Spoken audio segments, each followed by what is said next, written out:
नुकत्याच झालेल्या विधानसभा निवडणूक निकालाच्या विरोधात महाविकास आघाडीनं टीका करत या निकालाच्या विरोधात याचिका दाखल केली। आतापर्यंतच्या महाराष्ट्राच्या इतिहासात या सर्वाधिक याचिका असल्याचा दावा राष्ट्रवादी काँग्रेस शरदचंद्र पवार पक्षाकडून करण्यात आलाय। विधानसभा निवडणुकीला 45 दिवस पूर्ण झालेत। या निवडणुकीसंदर्भात काही आक्षेप असल्यास ते 45 दिवसांच्या आतच दाखल करणं आवश्यक असतं आणि त्यानुसारच महाविकास आघाडीकडून शेवटच्या दिवसापर्यंत तब्बल 65 ते 70 याचिका दाखल करण्यात आल्यात। तसंच या निवडणुकाच बेकायदेशीर असल्याचं शरद पवार गटानं म्हटलंय।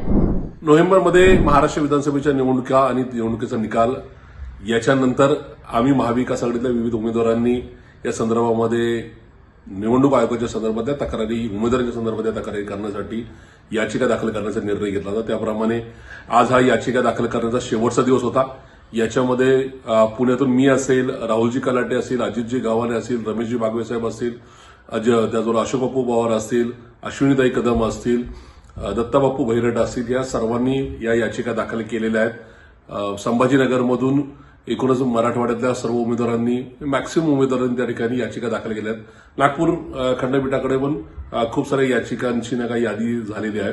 अर्थात एकूणच महाराष्ट्राच्या किंवा देशाच्या इतिहासामध्ये पहिल्यांदाच खूप मोठ्या प्रमाणामध्ये याचिका दाखल करण्यात आलेल्या आहेत। याच्यामध्ये धर्माच्या जातीच्या नावाने या ठिकाणी मतं मागणे, पैशाचा या ठिकाणी वाटपाचा विषय असेल, मतदार याद्यांमधला घोळ असेल, त्याचबरोबर उमेदवारांनी त्यांच्या अॅफिडेव्हिटमध्ये केलेल्या चुका असतील आणि एकूणच ईव्हीएम बद्दलच्या आमचा आक्षेप आहे, ह्या सगळ्यांचा याच्यामध्ये अंतर्भाव आहे। घटनेच्या 61 कॅपिटल ए या कायद्याप्रमाणे अजूनही राज्यसभेने आणि लोकसभेने संपूर्णपणे ईव्हीएम वापरण्याचा निर्णय घेतलेला आहे किंवा तशा प्रकारचा कायदाच अजून मान्य झालेला नाही।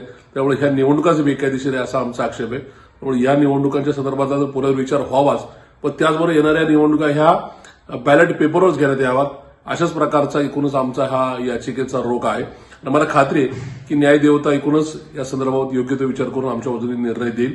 ही लोकशाही वाचवण्याची, संविधान वाचवण्याची लढाई आहे आणि या लढाईमध्ये आम्ही कुठल्याही परिस्थितीत लढत राहू। विधानसभा निवडणुकीचा निकाल लागल्यानंतर निवडणूक आयोगाच्या संदर्भातील तक्रारीबाबत महाविकास आघाडीच्या अनेक उमेदवारांनी याचिका दाखल करण्याचा निर्णय घेतला होता।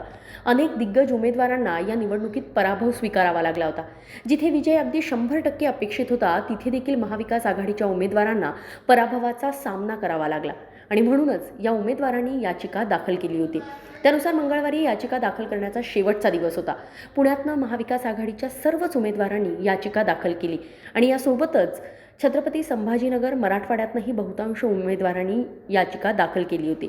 नागपूर खंडपीठाकडे मोठी यादी याचिकांची झालेली आहे आणि महाराष्ट्राच्या इतिहासामध्ये पहिल्यांदाच खूप मोठ्या प्रमाणात याचिका दाखल करण्यात आल्या आहेत। महाराष्ट्राच्या निवडणूक इतिहासामध्ये आत्तापर्यंत प्रत्येक निवडणुकीनंतर साधारण 1-2 याचिका दाखल होत असत, मात्र यंदा 65 ते 70 याचिका दाखल झाल्या असल्याचा दावा प्रशांत जगताप यांनी केला आहे। आता या याचिकांच्या बाबतीत पुढे काय निर्णय होतो हे पाहणं सुद्धा औत्सुक्याचं ठरणार आहे।